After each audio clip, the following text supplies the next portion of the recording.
നമസ്കാരം. ചാമ്പ്യൻസ് ട്രോഫിയിൽ ഇന്ത്യയും പാകിസ്ഥാനും തമ്മിലുള്ള വമ്പൻ പോരാട്ടം കഴിഞ്ഞ് രണ്ടാം ദിനത്തിലേക്ക് കടക്കുമ്പോഴും ഇതുമായി ബന്ധപ്പെട്ടുള്ള ചർച്ചകളും വിശകലനങ്ങളും തീർന്നിട്ടില്ല ഇതുവരെ.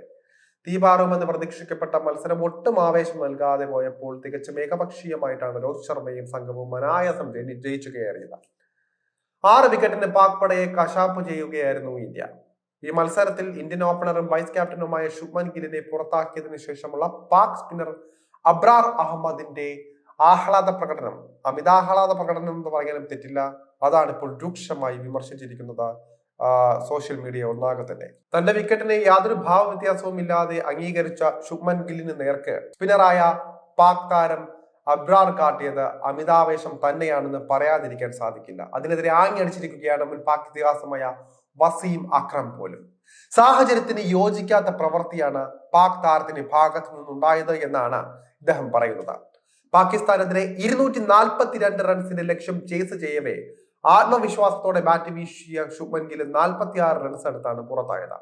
ആദ്യ മത്സരത്തിൽ സെഞ്ചുറി കുറിച്ചതിന്റെ ആത്മവിശ്വാസത്തിൽ ഇറങ്ങിയ അദ്ദേഹം ഈ കളിയിൽ മിന്നുന്ന ഫോമിലാണ് കാണപ്പെട്ടത്.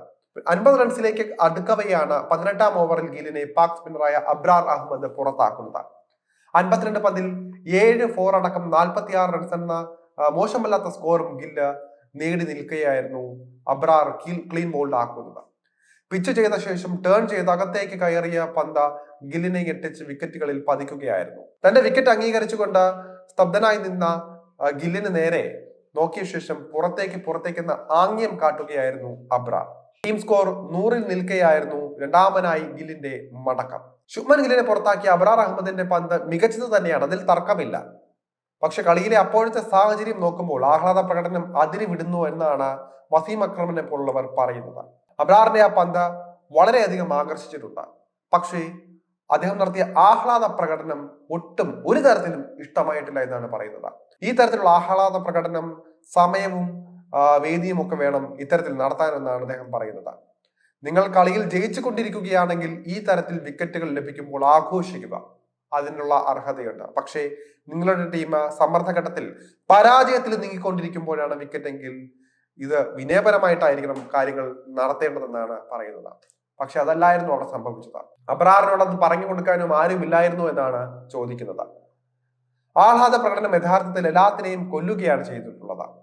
5 റൺസിന് 7 വിക്കറ്റുകൾ എടുത്ത ശേഷമാണ് ഇത്തരത്തിലൊരു ആഹ്ലാദ പ്രകടനം നടത്തിയെങ്കിൽ അതിൽ കാര്യമുണ്ടെന്ന് പറയാം. പക്ഷെ ഈ മത്സരത്തിൽ ഇന്ത്യ ഏതാണ്ട് നല്ല നിലയിൽ നിൽക്കുമ്പോൾ, ജയവും ഇന്ത്യക്ക് മുന്നിൽ എളുപ്പമായി നിൽക്കുമ്പോൾ ഈ തരത്തിൽ ആഘോഷം നടത്തുന്നത് ഒരു തരത്തിൽ മോശമാണെന്ന് തന്നെ പറയാതിരിക്കാനാകില്ല. അതേസമയം കളിയിലേക്ക് വന്നാൽ പാകിസ്ഥാൻ നൽകി 242 റൺസിന്റെ വിജയലക്ഷ്യം 42.3 ഓവറിൽ 4 വിക്കറ്റ് മാത്രം ശേഷിക്കെ ഇന്ത്യ അനായാസം മറികടക്കുകയായിരുന്നു. വിരാട് കോഹ്ലിയുടെ അപരാജിത സെഞ്ചുറിയാണ് ഇന്ത്യൻ വിജയം വളരെ എളുപ്പമാക്കിയത്. 111 പന്തുകൾ നേരിട്ട് അദ്ദേഹം 7 4 അടിച്ചു. ശ്രേയസ് അയ്യരാണ് മറ്റൊരു പ്രധാന സ്കോറർ. 67 പന്തിൽ നിന്ന് 5 4-ഉം 1 6-ഉം അടങ്ങുന്നതാണ് താരത്തിന്റെ ഇന്നിംഗ്സ്. എന്തായാലും മത്സരത്തിൽ ആവേശമൊക്കെ ആവാം, പക്ഷെ അമിതാവേശം സമയവും സാഹചര്യവും നോക്കി വേണം അതിലെ താരങ്ങൾ നടത്തേണ്ടത്. അല്ലെങ്കിൽ ഇത്തരത്തിൽ ആരാധകരുടെ വിമർശനങ്ങൾ കേൾക്കേണ്ടി വരും, സോഷ്യൽ മീഡിയയിൽ ഏറിൽ കയറേണ്ടി വരും.